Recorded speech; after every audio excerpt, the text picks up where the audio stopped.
Hi, friends. Susan Blackwell from the Spark File here to let you know that the doors are open for the Spark File Illume, a 9-month group creativity coaching mastermind that invites you to be the Chief Creative Officer and Chief Marketing Officer of your creativity. But what does that mean? That means in 9 months in Illume, you will clarify and advance your big creative goals and learn how to effectively share your work with the world. Now, if you're listening to this and you're an experienced creative or an accomplished professional who seeks a space where it is safe to attempt something you've never tried before, or complete a big creative project, or take your work to the next level and acquire the skills needed to share your creative work with the world, Illume might be right for you. We are calling in emotionally intelligent, high-functioning creatives who are ready to level up. You can find out more by going to thesparkfile.com/Illume, but do it now to find out if Illume is right for you and to save with early bird discounts. That's thesparkfile.com/Illume. Take a leap, take a risk. Go to thesparkfile.com/Illume and join us for Illume. Here at the Spark File, we take pride in delivering high-quality sound. The following is our first episode delivered from quarantine. Full disclosure, sounds not perfect, but it's a pandemic, so we're not letting perfection be the enemy of good. No, we're working hard to make the next episode sound like butter, baby. As usual, the Spark File podcast may contain profanity and other adult content. But we know you love that. Enjoy the show. When I bump into something that inspires me, I dump it in my spark file. Could be something that I wanna make or how I wanna be. I pump it in my spark file. I jump into my spark file. Let's open up the spark file. Welcome to the Spark File, your one-stop Zoom conference for creative inspiration. I'm Laura Camion. And I'm Susan Blackwell. If you're an OG listener, welcome back, Sparkler. If you're joining us for the first time, welcome. But you may be asking yourself, what exactly is a Spark File? Where do I get one? What do I file in it? These are good questions, people. And we have got answers. A Spark File is a place where you consistently collect all your inspirations and all your fascinations. We are makers who make all kinds of things. If you're anything like us and you're making stuff all the time or want to be making stuff all the time, you know the wellspring of inspiration can run a little dry. We're on the lookout for fresh ideas, images, and inspiration that spark our creativity and pique our curiosity, things that inspire us to get up off of our asses and make things like this podcast. Or a space for peaceful self-compassion. That sounds awesome. Or a creative response to a tidal wave of rapid change. Every episode, we're going to reach into the Spark File and exchange some sparks. And from time to time, we're going to talk to some folks who spark us too. And if you're not careful, you might just grant yourself grace and gentle permission to create. So without further ado, let's open up the Spark File. Oh, welcome back. Listen, I think it's important that we acknowledge that this is the first time that you and I are recording from isolated quarantine. For the first time in Spark File history, we are not in the same room together. It's remote. It's 100% remote. It's remote, baby. It feels a little crazy. It's almost like, well, we talk on the phone a lot. Yes. I would say that you and I talk on the phone a lot. We can chat. You and I can chat. And so it feels like that with just like a touch more preparation. That's right. We've prepared to chat today. But it feels like, this feels like growth and it feels like adaptation. I think we need this lifeline, like you and I personally. I think we need it. I would be so bummed if we stopped. And I have to say that has been when all of this stuff really hit hard, like when the storm really broke. I was knocked down for about 2 days. You got knocked out, but you got up I again. got up again. I did get up again, and I realized that we were going to be processing a lot of rapid change in all different areas of our life. And I could either like get knocked down and stay down, or I could do everything that everything possible to convert whatever the relationship was, Mhm. interpersonal engagement, professional work, stuff like that. Mhm. I could take it all online, taking it all online. So that's what Woo! I did. I'm And impressed by that, and I think you did I the same sus thing. well, yeah, but I feel like mine's a little less clean. I feel like I'm more of one of those, like, blow up punching bags that sort of, like, lean to the side and back and forward as you punch them. So, like, I'm like, "Am I down? No, I'm up. I'm up. Am I down?" That makes sense to me, but let me acknowledge I had those 2, like, days where I didn't wanna get out of bed, and I have struggled subsequently. I have days where I feel, like, up and I'm, like, Mhm. raring to go, and then there are days when I'm just like, "This is so much to process Mhm. quickly." Yeah. So, I don't want you to think that I only had those 2 down days, like, I've had several others, as you know. Um, so I also, like, feel like those flaming curveballs come at us, and I have to kind of process each one, and that makes for it makes for a little bit of a roller coaster ride. It does. I think it's a choice every day. We gotta get up and we've gotta, try to maintain a mindset of, well, we'll get into self-compassion and kindness, right? I just want to acknowledge that because we are recording from home, you may hear some things. Toilets flushing. When you flush the upstairs toilet, it sounds like a waterfall Oh, of in all my the things. of all It's the just that we things block everything out but the toilets. except the toilet flush. Well, I'm set up here in the dining room, so, Wes may come in, like, he may get hungry and be like, "I'm making a sandwich." We'll find out. We'll I find out. welcome the toilet flush, and I welcome Wes and his sandwich making and all the other changes that are not the end of the world. Wait, I have to sidebar for a second. Do you remember that before all of this, remember the guy on BBC who did an interview, live from his home, and he was in his home office, and his, like, 4-year-old daughter came in, like, "Beep, beep, beep, beep," dancing, and I I just love saw that something video. recently that's like, "We are all the BBC guy now." We are all that guy. I love that video when that little toddler toodles in, and then you see someone, might Yes. be the mom, might be a babysitter, I don't know. You see somebody just, like, trying to, as elegantly as possible, but not elegantly at all, like, reach through a crack in the door and Oh retrieve the god. toddler. And if I remember correctly, that expert talking head was talking about something really expert, like it was super Really expert. sophisticated It's content. true, and his daughter was walking as though she was, like, leading a parade. Like, she was punching the air, baton in the air, like, bounding in. It was so We awesome. are all that guy. Oh my god, I love it so much.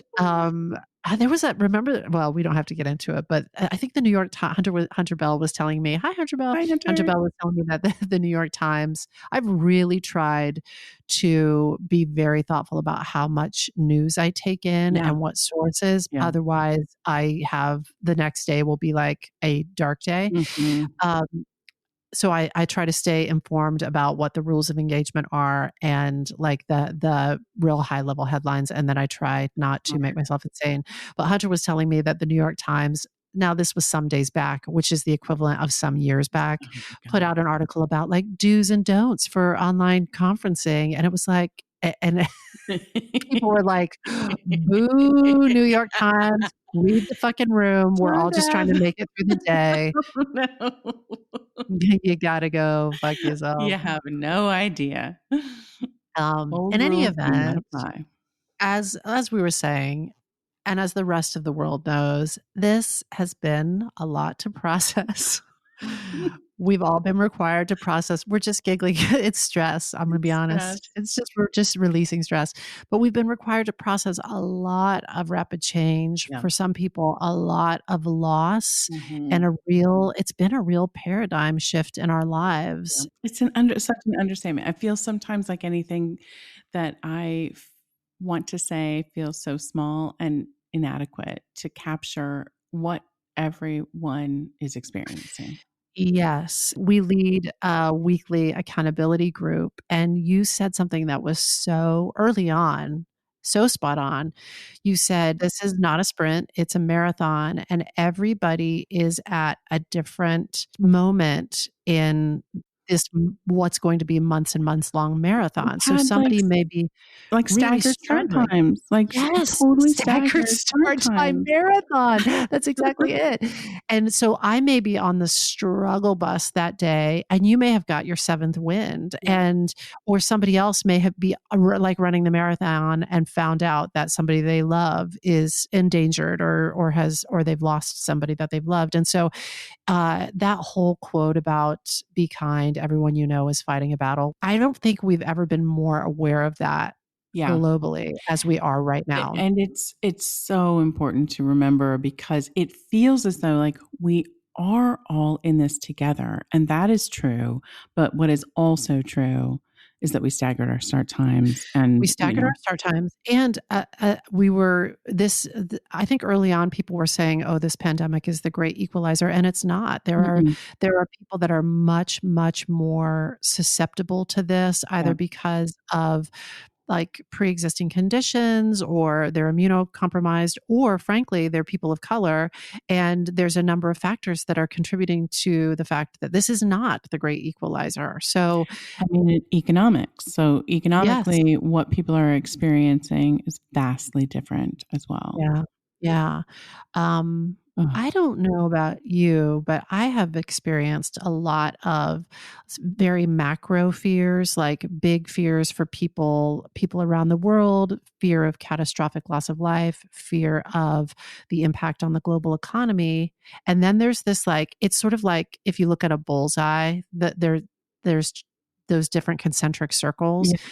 And then a next level in circle is fears for people that I know and love. And then on this micro level, fears for myself and for my immediate family, my parents, for Nathan. Yeah.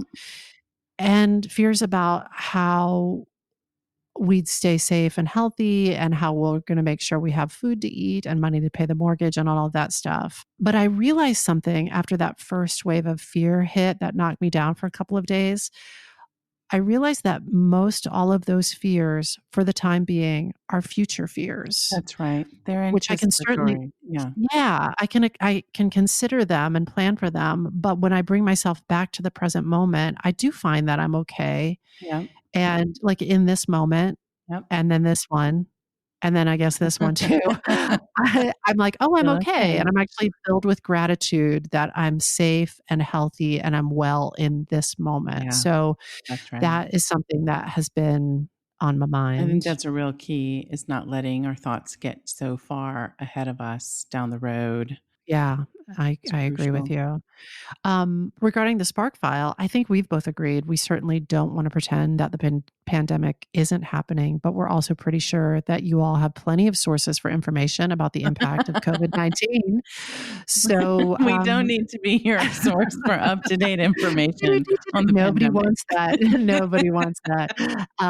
But we've decided that while we're going to acknowledge what's happening and see what kind of sparks come our way as a result of this, we also like the idea of having the Spark file continue to focus on all kinds of creativity. So yes, creativity and sparks in response to what's happening with the pandemic and quarantining and physical distancing.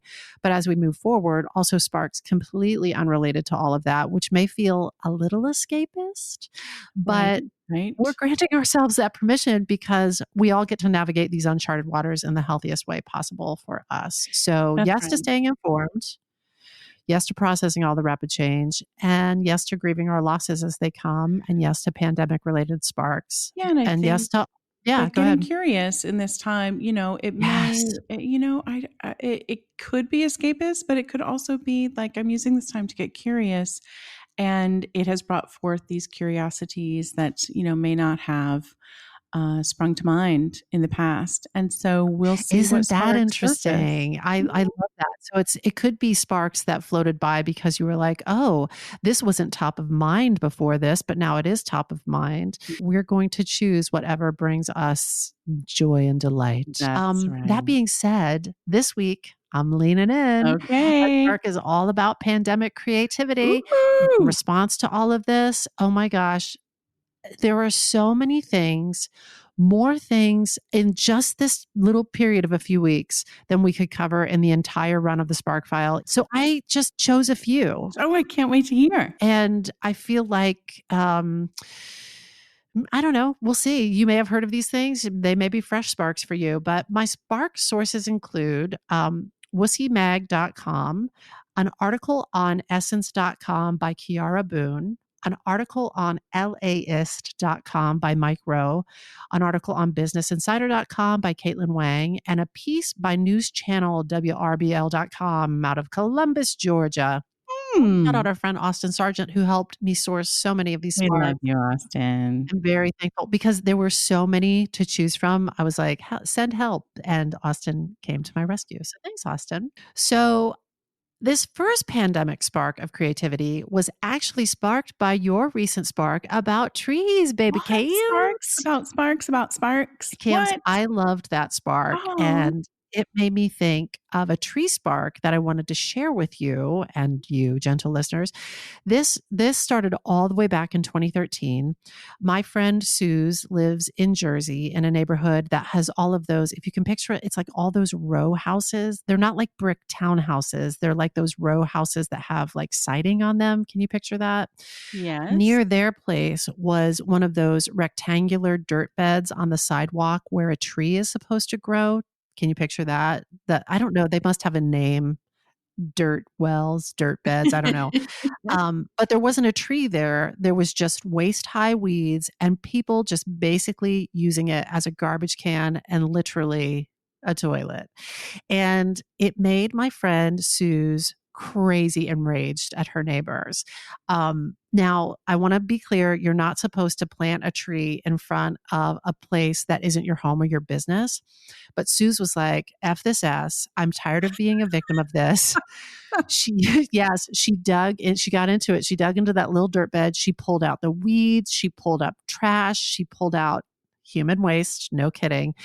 But it's amazing to me. If you've never lived in New York or New Jersey or the tri-state area, people will just like, they'll like pop a squat on the bumper of a car or like in a tree dirt bed and they will just take a shit. And that's what she cleaned up. Sometimes nature calls. Yeah. Sometimes nature calls, but she cleaned it all up. And then she went to the hardware store and she bought herself a $25 maple tree and planted it. But she was worried that people wouldn't take care of the tree, that they would literally just shit on the tree. No. I did not just create a bathroom. I created that's right, a very well-appointed bathroom. But she came up with a plan to make the tree meaningful to people. So she worked with an artist friend of hers to make a sign that said, "This tree's name is Irma Cohen. Please protect her growth." Oh. Yes. Oh. It's beautiful. And I have a picture of it and we'll share it. Oh, I can't wait to see it. And as a result of planting this one little tree and hanging this one little sign on it, all of this positive change began to happen. Neighbors who didn't want to get involved with the planting of Irma Cohen then ended up planting their own maple trees on the block. Oh. So many more trees appeared on the street. At Christmas and Easter, someone in the neighborhood started decorating Irma Cohen. Oh my God. A woman ended up renting and creating a business in the neighborhood, a tea shop, because she thought the tree was a good sign. Oh my God. An arborist just volunteered to come and trim Irma Cohen, which Suze only found out after the fact. The arborist like introduced themselves and said, "Hey, did you plant Irma Cohen? I trimmed that tree." So Suze was feeling pretty good about all of this, but it was never, Suze is the most understated. She's never big on tooting her own horn or taking credit. And she wasn't taking credit for planting Irma Cohen until one day when she saw a 4-year-old girl come out of a nearby apartment building with her dad. And this kid was bawling. And this big Jersey dad with his big, thick Jersey accent said, "Hey, you want to talk to Irma Cohen? Will that make you feel better?" And Suze chased after them and caught up with them, and for the first time took credit and said, "Ha ha, I planted Irma Cohen." And then the Jersey dad told Suze that his little girl talked to Irma Cohen like every day and told Irma Cohen her problems and stories. And the dad said that Irma made him happy because that his daughter will get to grow up with Irma Cohen. And Suze said it was so humbling to see this guy who she would have never guessed was so sensitive by the way he looked and by the way he dressed. To see this guy and to really meet him and get to see a side of him that she hadn't expected. The tree brought them together. Irma Cohen brought them together. So now neighbors want to donate to the cause of planting more trees, but Sue says she doesn't want money to plant more trees. She'd prefer that the neighbors name the trees they plant after people they have loved and lost. So now on their block, in addition to Irma Cohen, there are trees named Ida Cohen, Lucky Lou Cohen, Tunis Cohen. They're all names of loved ones who have passed. Why are they all Cohens? They wanted to name Cohen after the Cohen brothers, so it's spelled Coen. Love it. Just as a tribute, I guess. I don't know. I think they like the sound of the name Irma Cohen. Oh, yeah. But Sue said by planting this one little tree, she went from being enraged by her neighbors to loving them, loving the way they came together. And that even though ideally you plant trees in the fall, she is going to use this pandemic time to plant more trees on her street if she can find trees during this time. Yeah. So this sparked an idea in me, which is if I can safely get a sapling, I would love to plant a tree or 2 or 3 during the pandemic so that years from now, we can point to the trees and say, look how big the trees have gotten since the pandemic. Look how much time has passed. Look how long it's been since we lost some people we loved. Look how long we've all survived. Because we will get past this. We will. And those trees will kind of be a measuring stick of our growth since then. If we were in person, I would show you a picture of Irma Cohen and Irma Cohen's sign, but I guess you'll have to wait and see that with everybody else on social media. Okay. Irma's really grown too. I was just emailing this morning with the planters of Irma Cohen, and they are right now redoing. Originally, she had sort of a box bed built up with like that pressure treated wood, and they're rethinking that. And I think they might do like a stone surround on her. So, Irma Cohen's being well cared for. And wow. Yeah. So I love that story so much. I'm inspired. I feel like I want to plant a tree as well. Not everybody has access to the land to plant a tree, but if you do, give it a thought. And if you can get a tree safely, that's important too. But maybe just a plant, you can take care of it, watch it grow. Don't overwater it just because you have a lot of time inside your house.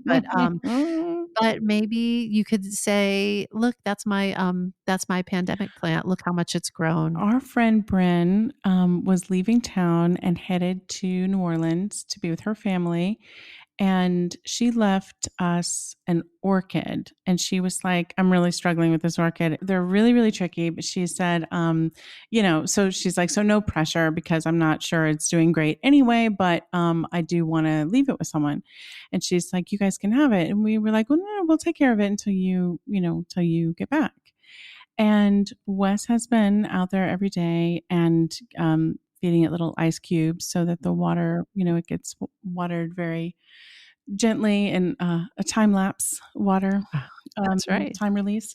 And the orchid has blossomed up 2 additional orchids in the amount of time. And there are like 3 buds.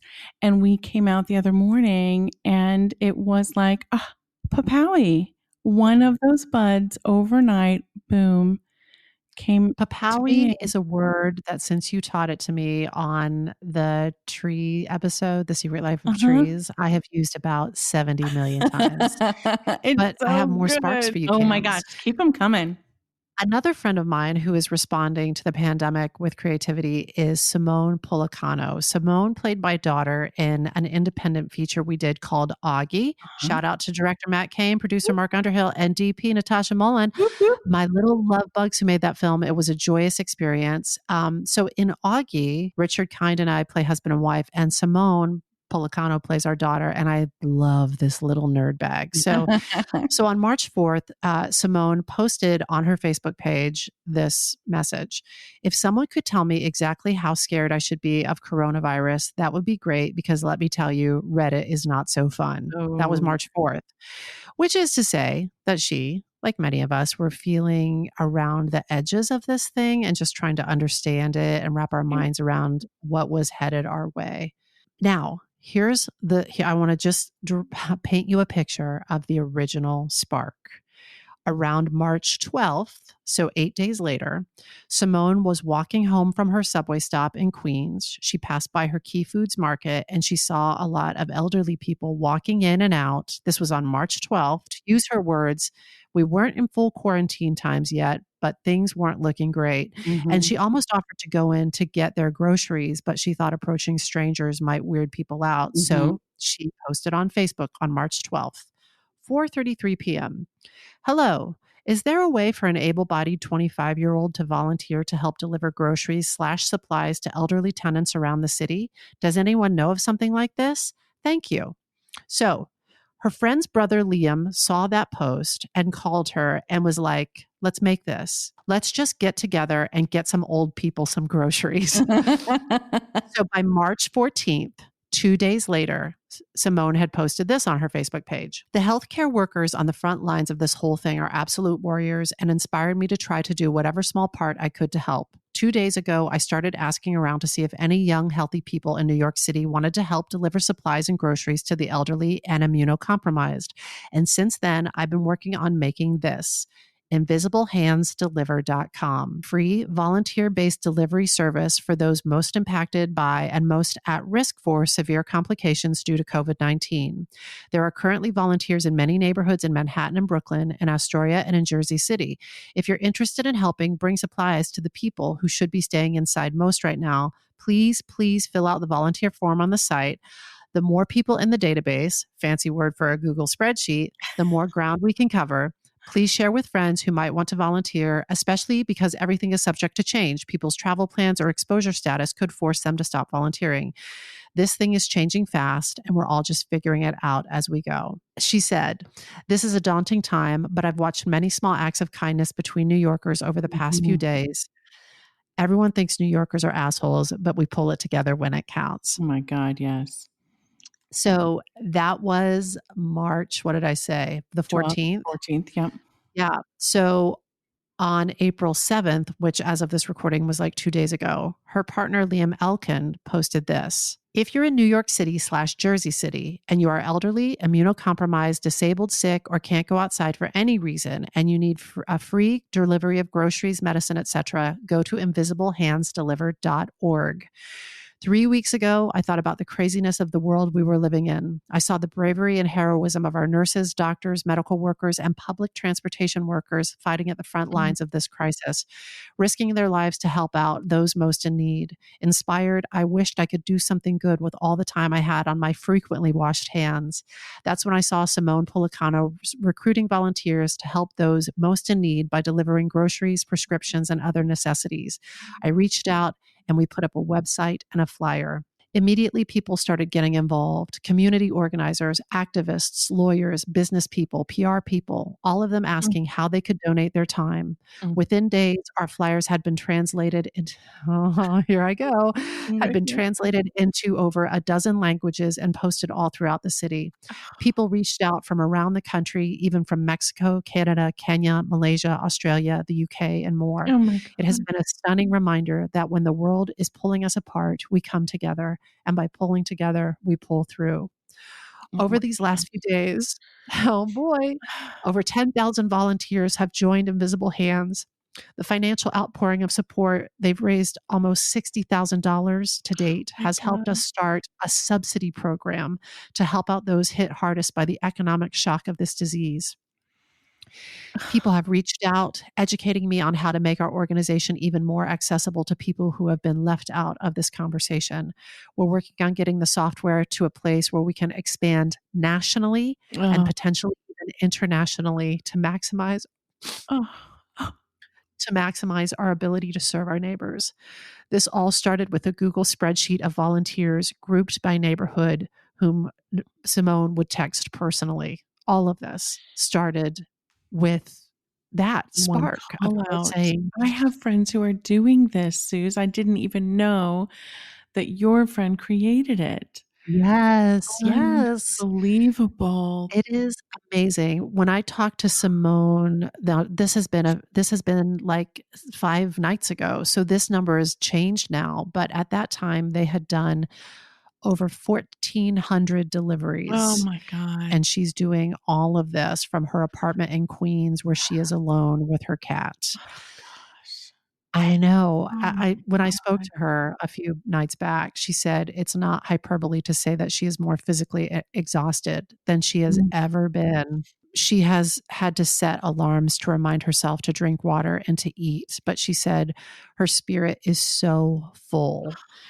Um, but she's been at it. She's been working about 18 hours a day. And like Liam's post said, they had to get a legal team. They had to register to be a 501c3. Right. And these are great words, Simone's words, they are building this airplane while they are flying it. Yeah. Yeah. Yeah. They But really she said are. all of it's been worth it, seeing the gratitude of people who were so scared and so uncertain about where they were going to get their food It's life or and death seeing for some people. that's right. And if you're just like, how in God's name, I mean, can you imagine if you're, if you're elderly, if you're most at risk, having to make the decision about, well, I have to have food, but I'm risking my life by going to get it. It's just amazing what she's done. She kept talking Oh, about how amazing the other volunteers have been. The day that we spoke, she told me that a volunteer on the Upper East Side did 5 grocery runs and deliveries that day and was just like, boom, I'm done. Hit me again. Boom, I'm done. Give me another one. And was just wow. like, and they're doing it they're following CDC guidelines. They're doing it to the best of their abilities to make sure that the groceries are clean and wiped down. They of course practice physical distancing, and they even will they encourage their volunteers to chat with the people on the phone that they're delivering to and make that human connection, because here Oh, I go. yeah. People are alone, Yeah. that people are required to be physically distanced, but it provides another service, which is a moment of human to human contact for people that are That's alone. right.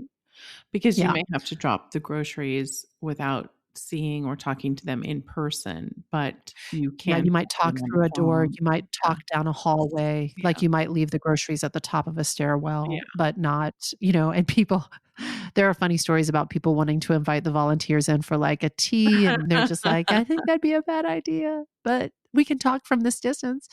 Um, Simone told me that she was a kid during September 11th, and she remembers how everyone wanted to help. Yeah. And she feels like she tapped into something with young people who didn't just want to watch Netflix for the foreseeable future. And she believes that it's as healing for the volunteers as it is for the recipients of their food and their prescriptions. It is. And it's giving people across generations who would have never met or interacted with each other a chance to come together. After 9/11, it is one of the greatest feelings, um, seeing New Yorkers come together, and what she's doing is such, so emblematic of that. New Yorkers are resilient and tough and care for each other. All of those things are true. And there is a part of me that's like, oh, now I know this is, I'm judging this even as I'm saying it, but there is a part of me that's like, I'd like to be back in New York, and instead of having left, just to feel that feeling when you come together as a city. But I also know that's a romanticized version of it, and I can be far away and appreciating it from Yeah. here. Yeah. I wanted to share a little piece of real talk. A week ago, Simone said she hit a wall, like she got one sad email too many. And her friend, who is a social worker, counseled her that you are helping people, but you are not responsible for them. Yeah. And it's something that she, she fears that if something falls through the cracks, if she's not completely organized, if she doesn't get to every grocery order, that she could be responsible for somebody's life. She's doing incredible work, but she's also bearing an incredible weight of responsibility on her shoulders. She said that she's taking care of herself. She's doing her morning pages. She's doing yoga. She sets alarms for herself to remind herself to do like 7-minute workouts. And she also wanted to stress that we should be physically distancing, but socially connecting, Yeah. which I could not agree with more. Yeah. And I think it's good advice. But wait, there's more. Good news isn't only coming out of New York and New Jersey, people. It's coming from down south too. Uh-huh. This piece comes from wussimag.com, and the headline reads, Queer Appalachia, Wussy, and Southern Fried Queer Pride team up for big ass telethon for Southern artists. And I'm going to tell you, you had me at big ass telethon, wussimag.com. So I'm just going to read from their site. Okay. While COVID-19 affects the lives and livelihoods of millions, rural queers continue to turn to the internet and social media to showcase their art. Wussimag.com is excited to announce that they are teaming up with Queer Appalachia and Southern Fried Queer Pride to host the big ass telethon to end metronormativity, a showcase of performance and perseverance below the Mason-Dixon line. So, according to Wussy Mag, metronormativity operates upon the false dichotomy of rural versus urban queer existence. Interesting. I think metronormativity is so ingrained in our culture, you might not even realize you're seeing it, because it sort of casts rural people. And as a rural, I grew up, the majority of my life has been rural. So they say metronormativity erases rural queer life and visibility. And I think they have a point. So they are fighting against the idea that queer rural voices are somehow less important, and they're uplifting those voices. Yeah. So on April 25th, they are hosting a live streamed telethon spectacular. Woo! As a child of the Jerry Lewis telethon, I'm so into this.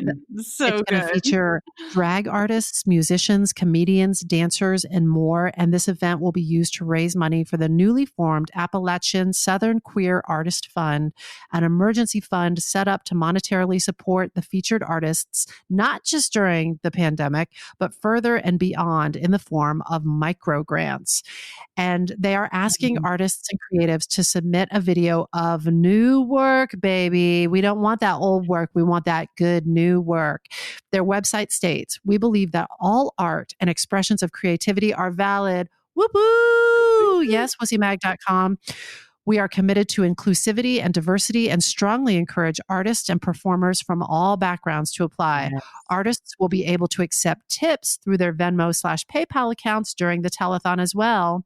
And though the deadline for submission will have passed by the time this podcast posts, the telethon will air on, mark your calendars, everybody, on April 25th at 9 p.m. Eastern Standard Time via Twitch. Their handle is @EndMetronormativity. And, if you have like an Apple TV, you can just pull Twitch up right as one of those little tiles on your Apple TV. Don't be afraid. It's a time for innovation and adapting to new technology. So get up on it. I also want to shout out to wussimag.com. That site is a Spark file unto itself. Oh, I can't wait to take a look. So there's a Spark for you. Awesome. Are you ready for another Spark? Oh my God, yes. Sparks. This is a goodie. From an article on essence.com by Kiara Boone. The headline is, The TikTok Challenges Keeping Us Sane Through Social Distancing. The way that people are responding to these challenges on all these challenges across the internet is delightful. And the one, Cami, that I could not stop watching is called the Don't Rush Challenge. Have you partaken of the Don't Rush Challenge by any chance? What is this? Okay. In her piece on essence.com, Kiara Boone says, COVID-19 can't stop a true fashionista. Black women across the country have been swapping out their pajamas for instant glow-ups to the sound of Young T and Bugsy's Don't Rush. by virtually tossing their makeup brush from one to another, they've been able to maintain their squad goals. In these videos, people are just like full quarantine, sweatpants, no makeup, hair undone. And they have a makeup brush, like a big blush brush, and they swipe over the camera with it. And then when they pull the makeup brush back, they're fully revealed. They're totally done, head to toe, lashes, fashion, all of it, honey. And then they sort of give you a moment of like, drink it all in. And then they pass the object, like the makeup brush, or if it's a hair comb or a baby wipe or whatever it is, from their frame into someone quarantining in a completely different location. And then that person is full like sweatpants and undone. And then they transform and then they pass the object and pass the object. You want to see them, just search hashtag don't rush challenge and be sparked. There are so many different friend groups that are doing this and it's beautiful. Wait, there's more. Oh my God. There's a great piece on the website LAist.com about the street art that has sprung up in response to COVID-19. It's hard to describe on a podcast, but I'm going to try. First, know that it is gorgeous. Artists are working out their thoughts and their feelings about the pandemic in these amazing large-scale street pieces that depict, for instance, people kissing passionately through face masks. There's one of a dude in a trench coat, like opening it, but he's like, it's lined with toilet paper rolls. So it's like, you want to buy some black market toilet paper? So in Mike Rowe's article on the website LAist.com, he says, the streets are often empty, coronavirus restrictions keeping many Angelenos from venturing out. But when we do, street artists have been leaving coronavirus-inspired work for us to find. The article goes on. Street artist Jeremy Novi says putting up his art right now helps him cope with how he's feeling instead of sitting at home worrying. Novi says, I'm trying to deal with my own anxiety and my own feelings of being disempowered. We don't know what tomorrow holds. We're kind of sitting here waiting, and making art and putting it up makes me feel like I'm somehow empowered over the situation. And I was like, yes, Jeremy Novi. Yes, I feel that. I feel that so hard. And of course, many street artists are accustomed to working alone. Jeremy goes on to say, street art always has been a socially isolating, socially distancing art form. And I was like, yeah, he's right.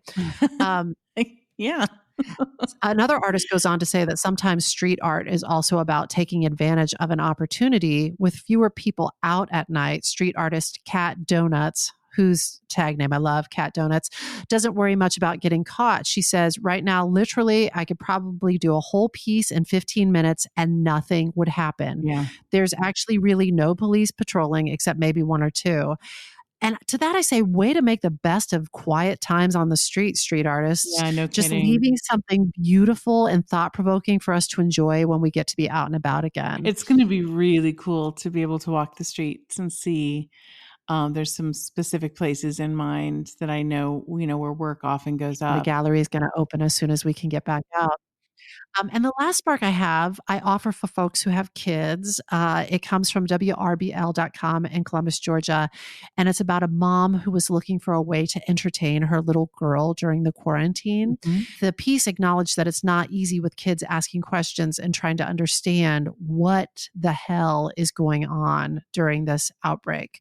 So 3-year-old Indy Edwards loves to read a children's book called We're Going on a Bear Hunt with her mother, Tasha. So Tasha put out a call to all her downtown neighbors to display teddy bears at their homes. And neighbors responded by putting teddy bears, because a lot of houses have a teddy bear. And they all put their teddy bears all over the place. So each morning, Indy and her mom, Tasha, and her big sister, Ella, ride or walk through the streets and they look for bears. So there's bears on porches and they're really easy to spot. And then others are hiding up just like behind the blinds in a second-story window. Yes, other kids in their families are also bear hunting. And Indy's mom, Tasha, said it's something to do. Bless. And it's fun. And Indy knows it's a game. She said, we're hunting bears, but they are not real bears. And I just love this spark because it's one small creative way that people are responding to the physical distancing and the quarantine while still coming together to make something fun for kids. Neighbors, man. Neighbors and nature and being outside. So during this time, though things may be changing rapidly and that we are all figuring out this new life in real time, we're all building the plane and flying it as we go. Yeah. We can still catch sparks and then we can take it and make it. And that is my spark for you today, Cami. Zeus, those are so good and so doable. Like, so doable. You can take an idea like that, and if you're feeling like, I got an itch to do something, there are ideas in there that are like manageable to do. You don't have to be superhuman with a staff behind you, to achieve some of those, which is amazing. Yeah. Another idea that I had is just, this is so simple, but if you're making something, if you're making bread, if you're making a casserole, if you're like cooking something that's a little more elaborate, just like making extra and sharing it with neighbors. I know that's tricky because people have different dietary needs and restrictions, but I don't know, just stuff like that, just to get a little dose of optimism and hope. Yes, that's what we all need. The Spark File. Boo, boo. Oh, Suze, I love your sparks. I love those sparks so much. And I love that it was like a basket full of them. I feel like my spark is going to be a nice compliment to yours. Honestly, like it's very different, but I'm going to go for it. First of all, I want to say I am loving and honoring and rejoicing and giving gratitude for all of the people who are doing incredible things to help, whether it's making art or sharing art or creating charities that, bring food to others. I mean, I'm just astounded by the creativity and the vibrancy that is happening and that you can feel. It's palpable, right? And the joy that they're holding and lifting everyone up. I am in awe of that and appreciate it more than I can say. But I'm having also a moment of, it's a little bit of Die Vampire Die. I offer this spark for all the rest of us. I offer this spark. This one goes out to all the rest of us. I mean, like, for those among us who just can't right now, just fucking can't. And yes, maybe they're sick. Maybe you're suddenly the only breadwinner in your family. Maybe you are suddenly homeschooling a child or multiple children. Maybe you're taking care of your parents. Maybe you're just trying to hold your shit together. What I want to say to all of those people is this: you are doing enough. You're doing enough. You're doing enough. I mean, thank God for people who are able to help right now. But if you are busy helping yourself and helping your family, you are doing enough. A few days ago, I read this headline in the New York Times that said simply, "Stop trying to be productive." Suze, I am not exaggerating when I tell you I burst into tears right then.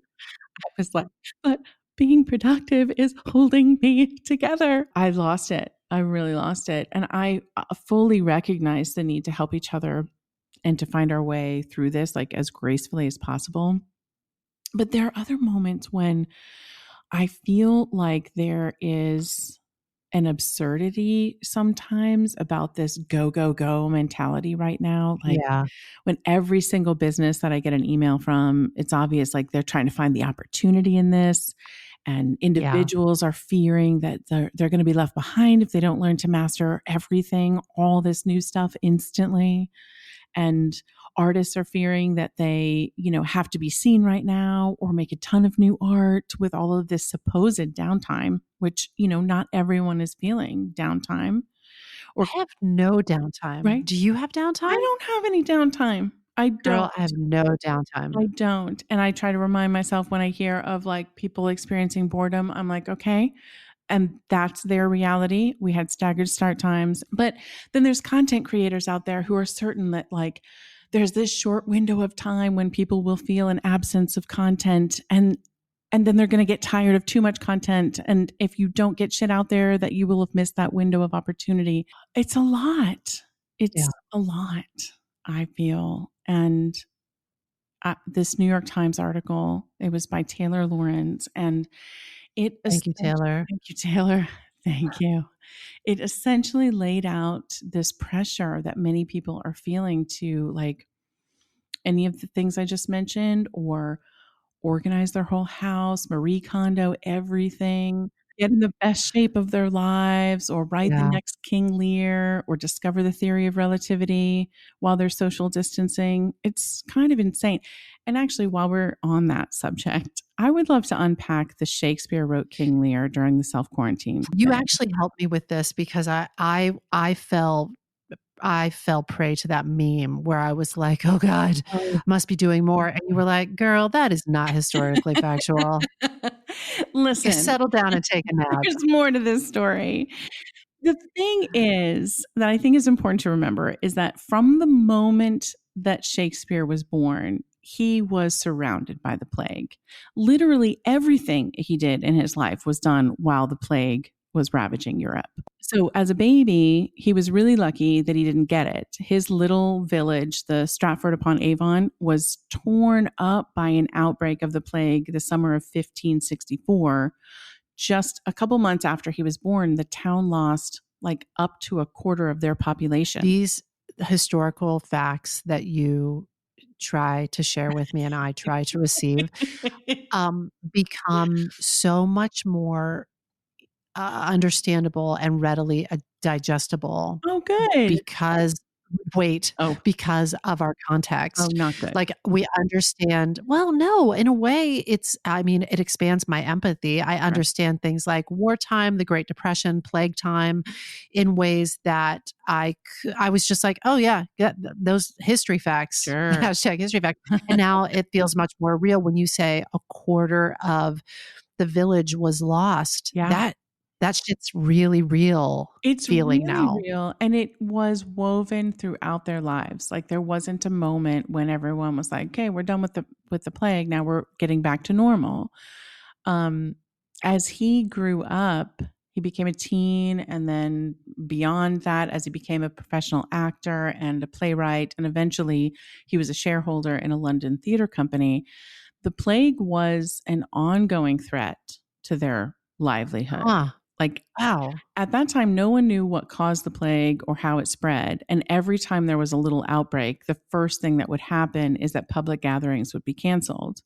And given that theater didn't have the best reputation, authorities were more than happy to shut it down, along with the brothels and all the other unsavory entertainment. Apparently, there's a famous preacher of the time who said, the cause of plagues is sin, and the cause of sin is plays. Oh, snap. Preacher of the time. During the time when Shakespeare did most of his or I wouldn't say most, but maybe the height of his writing career, between like 1603 to 1613, the Globe and the London playhouses were shut more than like 60% of the time during that decade.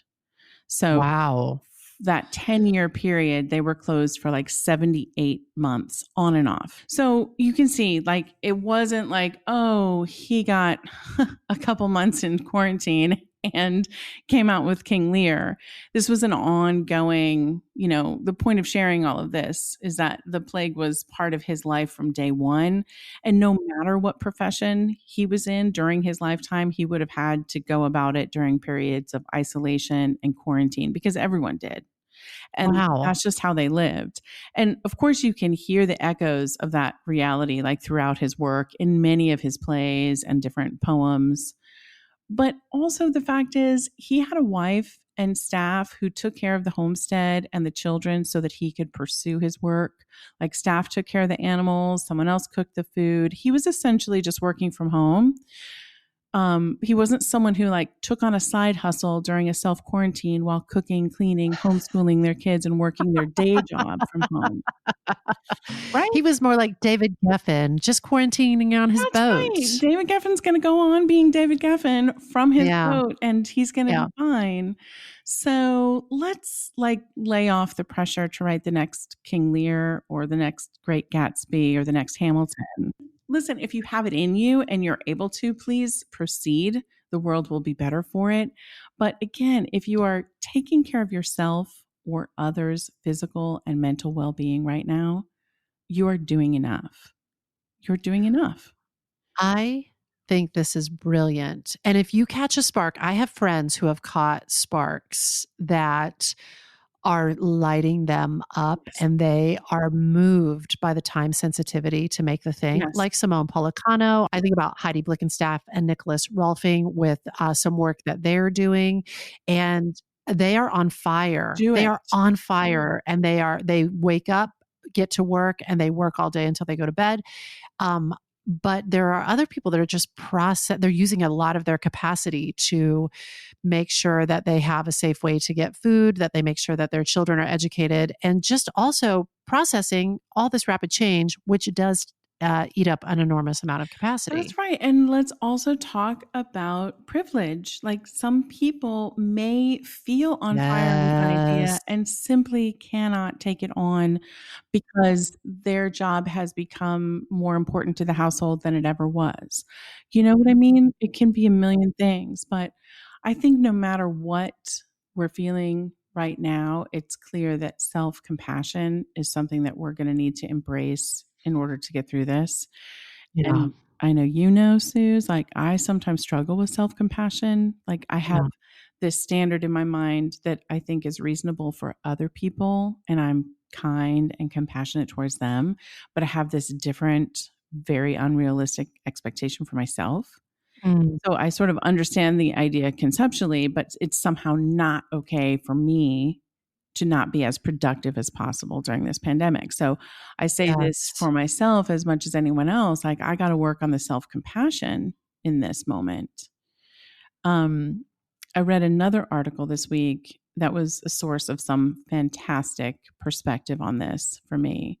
It was the Harvard Business Review. Scott Baronato wrote that what we are feeling is grief. It's grief. And when I read that, I just took a big breath. Like I have met this monster before on a very deep level, like when my mom died. And I know that experiencing grief can take on many forms, and it can shapeshift through various stages, like moving forward and moving backwards. And as I read this article, I just felt completely seen and fully recognized, and why, like we were talking in the beginning of just like, there's going to be moving forward, there's going to be moving backwards, there's going to be like, I got punched and I almost fell down and I swung back up. I got punched and I went all the way down and I stayed down for a couple of days. There's going to be all of that, you know? Yeah. So for anyone who hasn't studied grief, this writer, Scott Baronato, interviewed the world's top grief specialist. His name is David Kessler. He co-wrote with Elizabeth Kubler-Ross the book called On Grief and Grieving, Finding the Meaning of Grief Through the 5 Stages of Loss. This is a man who's been studying grief his whole life. He's worked in multiple hospital systems. He's been on biohazard teams. He's a specialist for the LAPD for traumatic events. He's the founder of grief.com. This man has really seen it, and I suspect felt it all. Wow. So according to David Kessler, we're all feeling several types of grief at one time, and it's important to name it. People have lost their health, or for some, their life or the life of loved ones. People have lost jobs that they love. People have lost jobs that they didn't love, but jobs that they needed to pay the bills. People have lost freedoms, hopefully temporarily.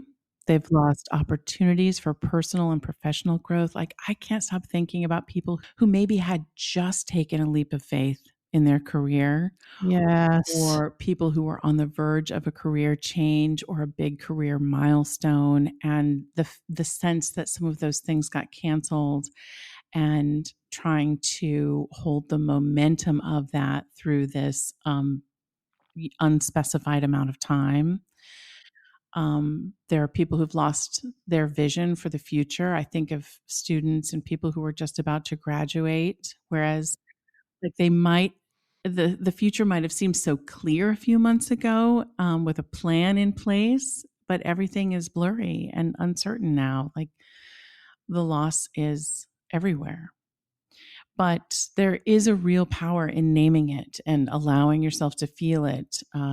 There's a lot of people, including David Kessler, who think that like one of the downsides of the self-help movement is that it may have created a situation where it isn't okay to feel what you're feeling. For example, you may feel sad or overwhelmed, but then you immediately say, well, I shouldn't feel sad. Like, look at all the other people who have it worse than me, so I can't feel sad. Or I Yeah. feel overwhelmed, but look at all these other people who are being productive. I shouldn't feel overwhelmed. What's wrong with me that I feel that way? The double arrow. So you feel whatever the initial feeling was, and then there's the second arrow of I shouldn't feel that way, or I'm mad at myself, or I feel bad that I can't control myself and my feelings. So it's a 1-2 That's right. double arrow. And Kessler would say, you have to let these feelings happen. Like whether or not anyone else is feeling the feeling at the same time doesn't matter. Even though right now I can pretty much guarantee whatever you are feeling, you are not alone. Someone out there is also feeling it. But emotions need movement. You know, your body's like producing the hormones and the emotions are there whether you acknowledge them or not. So Yeah. if you can acknowledge, let yourself feel it instead of feeling like, no, I can't let myself feel it today. I need to be productive. I need to do something. You know, if you can let yourself feel it, it will pass and move through you and move right on out. Yeah. But you know, as we all know, what we resist persists. So if we try to keep it from happening, we're only going to keep it around longer. So one thing I found fascinating is that they have officially added a 6th stage to the stages of grief. For a long time. Really? Yeah, this is official. And a new book just came out, I think in November of last year. So for a long time, there were 5 stages, but Kessler and the medical community agreed that there is, in fact, a 6th. So just a super quick overview. A refresher on the stages of grief and loss. First of all, know that they are not linear. They don't happen chronologically. So you can bounce around within these within a day's time, within a week's time. You can go back and forward and redo them. It's great. It's real fun when you're in it. Bouncing around, the 5 stages of grief are denial, which happens typically early on, like this virus won't affect me. This virus is a hoax. This is an overreaction. This is ridiculous. Anger. This is bullshit. You're taking away my jobs and my activities, and I have to pay the price for this. Like, you can't make me stay home. There's bargaining. Okay. If we all just stay home and social distance for 2 weeks or maybe 3 weeks, everything's going to be better, right? We can all go back to normal. There's sadness. I've lost opportunities that I will never get back. I don't know how long this will go on. I feel alone. And finally, there's acceptance. There's no way around this. This is happening. It's out of my control. I have to figure out how to proceed nonetheless. So acceptance, as you can imagine, and as you well know, is where the real power is. Like, rather than trying to have all the answers and anticipate everything that could happen, we can find peace in acceptance. Like, what are the things that I can control? I can wash my hands. I can keep a safe distance. I can learn some new technology so that I can work virtually. Those are the things that, I accept are within my reach. But recently, the 6th stage of grief has been added, and the 6th stage is finding meaning. Oh, Yes, yes. right? And it came about because Yes. David Kessler lost his son. His son died, and he found that once he got to the acceptance stage, it wasn't enough. He felt like he Yes. wanted to find meaning in his son's life Yes. and in his death, and he wanted to give it meaning. And you see that happening now too. For some, like the meaning of all of this is family time, like bringing their loved ones closer and cutting out the static in their lives.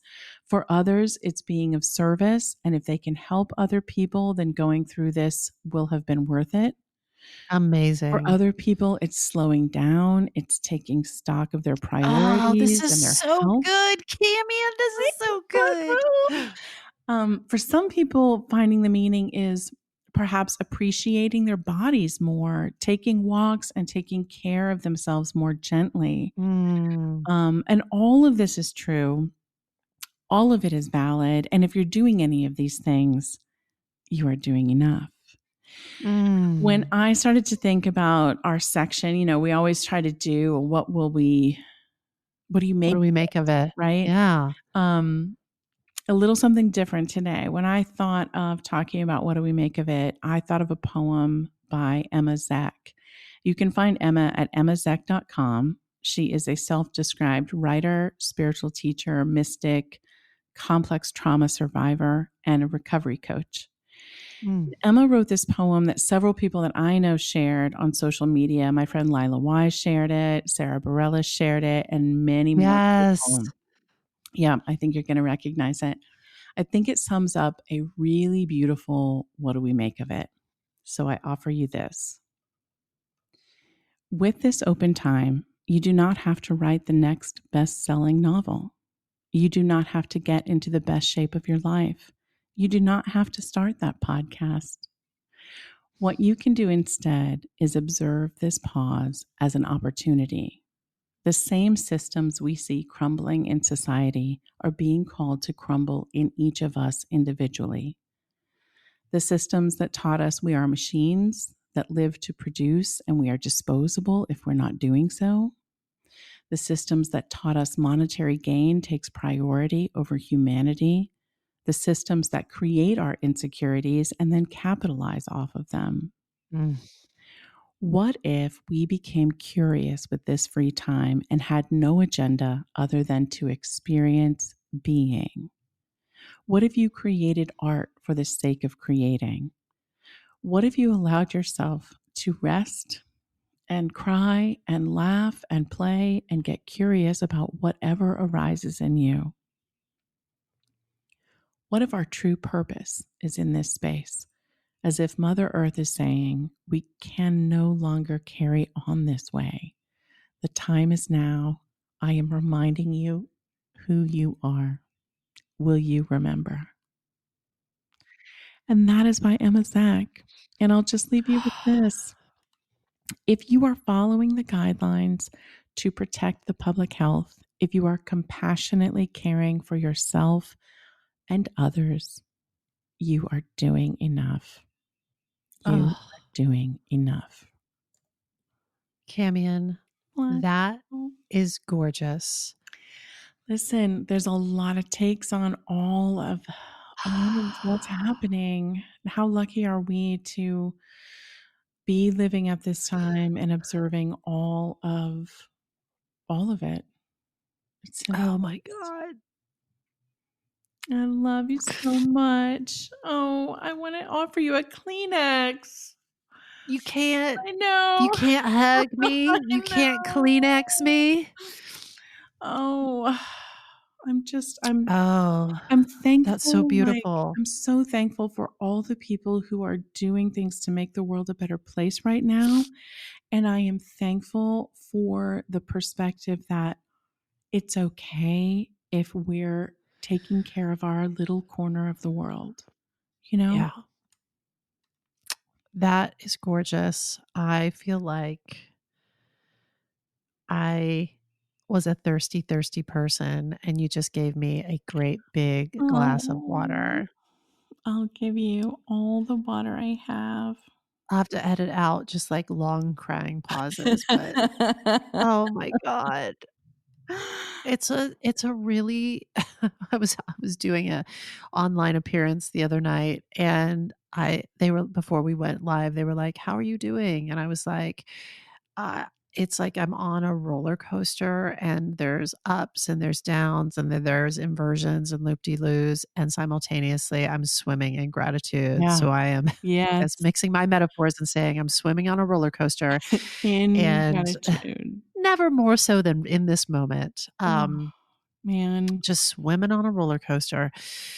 Um, Kimmy, and I really, really appreciated that. And I want to sit and think more about these different stages of grieving. Mm. And I think it is beautiful that finding meaning, which I feel like is right in line with what you and we talk about it, we teach about it, but it is, if you have to live through something, Mm. you might as well make something out of it. You might as well make something That is beautiful out right. of it. You might as well make something of service out of it. It doesn't mean that it has to happen today, but I think that this experience is a profound experience, Mhm. that it's a marathon that all of us are running and will continue to run for quite some time. And someday, one day, y'all might want to make something out of it. Yeah. And I hope in the meantime, you're doing what you need to do to care for yourself in your corner of the world. And I hope you're also taking good notes. Take good notes, everybody. Oh, Cammie, and thank you. That was gorgeous. Thank you. This was good. Back in the saddle. Back in the saddle. Our first quarantine episode, but not our last. Not our last. Woohoo! Yeehaw. We can do this. Yeah. Listen, everybody, I think that's it. Is that it, Cammie? I think so. I think it's it.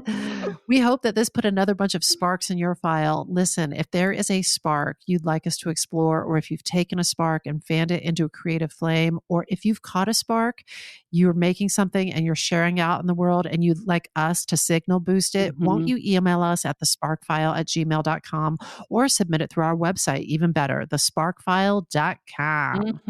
And we're happy to take your feedback anytime, but there is a small price of admission. First, you got to share a creative risk that you've taken recently. You can also follow us on social media at The Spark File, and be sure to subscribe to this podcast wherever you get your podcasts. Subscribe, rate, 5-star review it. If you like this podcast, we hope you'll share it with people you love. And if you didn't like it, for God's sakes, go do something else. Go volunteer for invisiblehandsdeliver.org. Yes, Jeez. do it. And if something tickles your fancy and gets your creative juices flowing, we are writing you a forever permission slip to make that thing that's been knocking at your door. It's your turn to take a spark and fan it into a flame.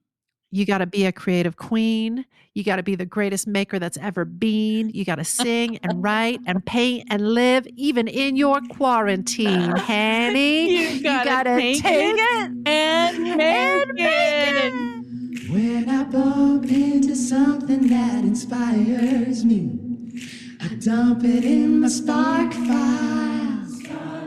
Could be something that I wanna make or how I wanna be. I pump it in my spark file. I jump into my spark file. Let's open up the spark file. Hi, sweet quarantinis. Thank you for hanging in with us. As we mentioned at the top, that episode was our first recorded in isolated quarantine. We know the sound's not perfect, but it's a pandemic, and we're not letting perfection be the enemy of good. Know that we're working hard to make the next episode sound like $1 million. In the meantime, wash your hands. Don't touch your face. Hi, friends. Susan Blackwell from The Spark File here to let you know that the doors are open for the Spark File Illume, a 9-month group creativity coaching mastermind that invites you to be the Chief Creative Officer and Chief Marketing Officer of your creativity. But what does that mean? That means in 9 months in Illume, you will clarify and advance your big creative goals and learn how to effectively share your work with the world. Now, if you're listening to this and you're an experienced creative or an accomplished professional who seeks a space where it is safe to attempt something you've never tried before, or complete a big creative project, or take your work to the next level and acquire the skills needed to share your creative work with the world, Illume might be right for you. We are calling in emotionally intelligent, high-functioning creatives who are ready to level up. You can find out more by going to thesparkfile.com/Illume, but do it now to find out if Illume is right for you and to save with early bird discounts. That's thesparkfile.com/Illume. Take a leap, take a risk. Go to thesparkfile.com/Illume and join us for Illume.